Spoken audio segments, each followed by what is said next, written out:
Hi everyone, I'm Linda Reimer, one of the librarians at the Southeast Domingue County Library.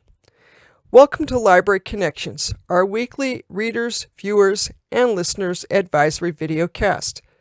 This week we're going to do something a little different than usual, and I'm going to spotlight some of the best fiction titles of 2020.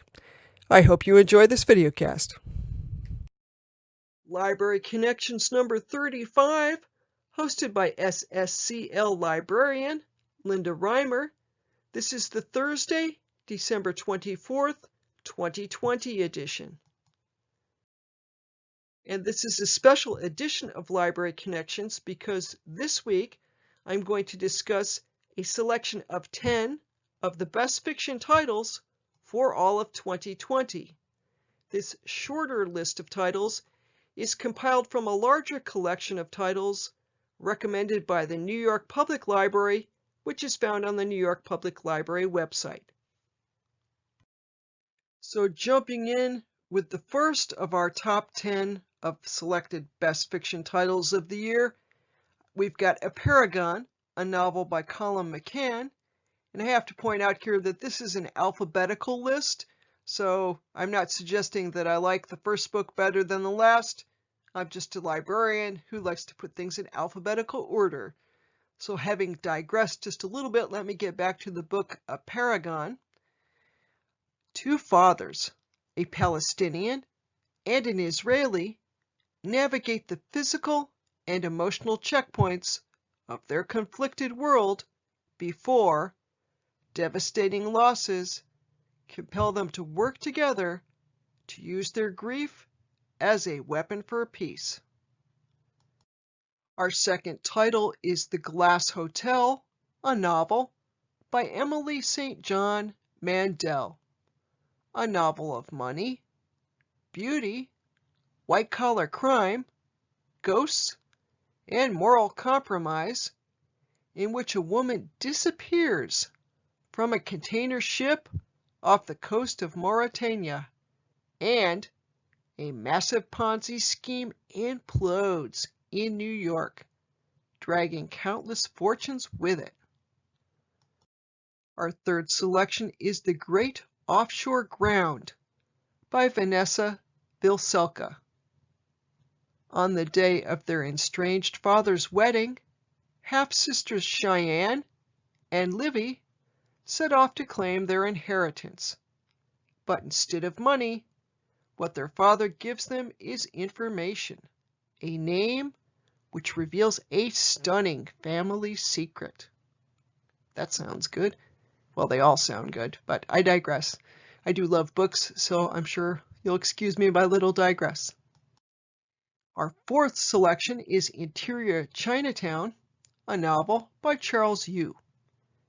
A stereotyped character actor stumbles into the spotlight before uncovering surprising links between his family and the secret history of Chinatown. Our fifth selection is Jack by Marilynne Robinson, a new Gilead novel that tells the story of John Ames Broughton, the beloved, erratic, and grieved over prodigal son of a Presbyterian minister from Gilead, Iowa. Selection number 6, Missionaries by Phil Clay. Clay examines the globalization of violence through the interconnected stories of a U.S. Army Special Forces medic, a foreign correspondent, a Colombian officer, and a militia lieutenant who are all trying to navigate the realities of modern warfare. Our seventh selection is The Secret Lives of Church Ladies by Disha Pilya. With their secret longings, new love, and forbidden affairs, these church ladies are as seductive as they want to be, as vulnerable as they need to be, as unfaithful and unrepentant as they care to be, and as free as they deserve to be. Selection number 8, Temporary, a novel by Hilary Lecter. 18 boyfriends, 23 jobs, and one ghost who occasionally pops in to give advice. Temporary casts a hilarious and tender eye on the struggle for happiness in late capitalism. Selection number 9, These Ghosts Are Family by Maisie Card. Stanford Solomon's shocking 30-year-old secret is about to change the lives of everyone around him. Stanford has done something no one could ever imagine. He is a man who faked his own death and stole the identity of his best friend. Stanford Solomon is actually Abel Paisley. And our 10th selection is Weather, a novel by Jenny Ophil. Hired by her famous podcaster mentor to answer letters from increasingly polarized fans, a librarian who has acquired her education from a lifetime spent reading struggles with the limits of her knowledge and growing crisis in the outside world. And just as it is always a good time to read a book, so too it is always a good time to watch a video. So what follows are 3 streaming video recommendations taken from several of the best of the year's video lists. And just in case anyone is wondering, this week and next week I'm going to skip both the Hoopla recommendations and the audiobook recommendations sections. They'll be back in January. So having said that, let's jump right into our 3 video recommendations for this week. So our first streaming recommendation is All In: The Fight for Democracy. It's an Amazon Prime documentary. The scariest thing about Amazon's voter suppression documentary, All In: The Fight for Democracy, is how it slowly builds and enforces its thesis that history is repeating itself. Gone are the days of blatantly unpassable literary tests and poll taxes prohibiting non-white people from the ballot box. Instead, the new voting prerequisites come wrapped in concerns about fraud. These new requirements, extra identification, removal from voter rolls for supposed inactivity, and closing of polling places were for your own good, we are told, so that democracy can function fairly and correctly. The Republican makers of these new laws failed to acknowledge their effect on people of color and those in low-income areas, and why these new rules are necessary. An explanation comes from Stacy Abrams, the Democratic gubernatorial candidate in the 2018 Georgia election. When elected officials feel they may not have the power anymore, they have 2 choices. They can either be more responsive to those they lead, or they can eliminate the people they have to answer to. The latter seems to be the chosen path. There are numerous scenes of people waiting for hours outside polls, only to discover that they are either not registered or have multiple forms of ID rejected. This leads to disenfranchisement, as people don't think the system works for them.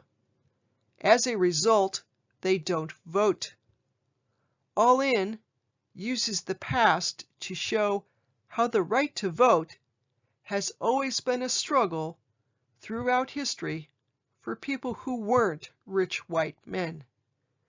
Directors Liz Garbus and Lisa Cortez frame their history lesson and their call to action with the story of Abrams's upbringing, education, and subsequent entry into politics, where she became the first Black woman to run for governor in either major party. The 2018 election results were extremely close and highly contested, with Abrams ultimately losing by 50,000 votes. We learn that, a month prior to Election Day, her competitor and the eventual winner, Brian Kemp, put over 53,000 voter registrations on hold, most of them from minorities. After refusing to explicitly concede, her fiery speech is included here, Abrams started an organization to fight voter suppression. And you get the idea. The documentary focuses on the very real and previously understated issue of voter suppression in the United States. And the review is from the RogerEbert.com site. Our second streaming recommendation for the week is Driveways, a 2020 release. The big scenes in Andrew Ahn's exceedingly gentle Driveways involve a young boy named Cody listening to an older man named Dell. Dell shares bits about his life, too precious to mention here, and more than once, their interactions end with Cody looking up at him, processing it all, and just saying, yeah. It's a total kid reaction, but in the quiet power of Driveways, it's all about what's underneath the surface of these people, the osmosis of meaningful, however brief, connections. Cody and Dell come from opposite life experiences, but there is a cinematic tenderness in their time together.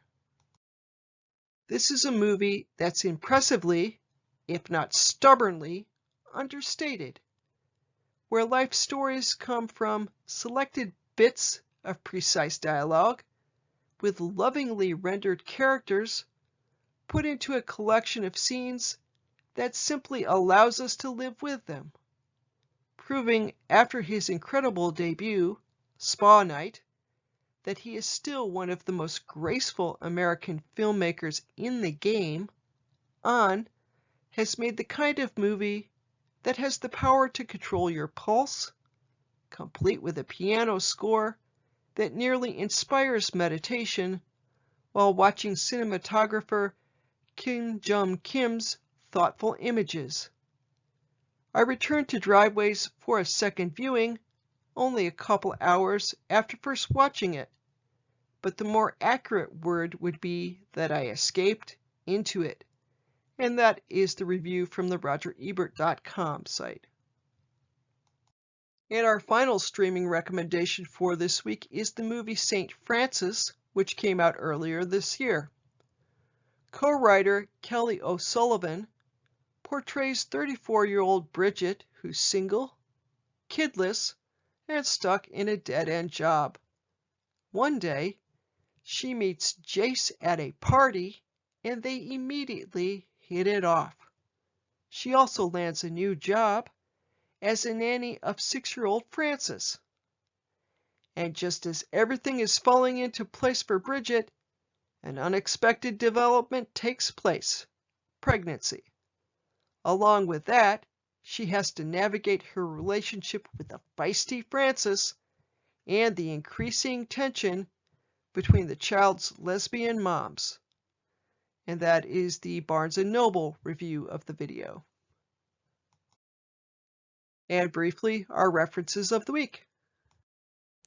And that's the program for this week. I'll be back next week with another special edition of Library Connections. Next week, we'll take a look at some of the best nonfiction titles of the year. And then in January, we'll go back to our traditional format. Happy holidays, everyone. And best wishes for a much better 2021.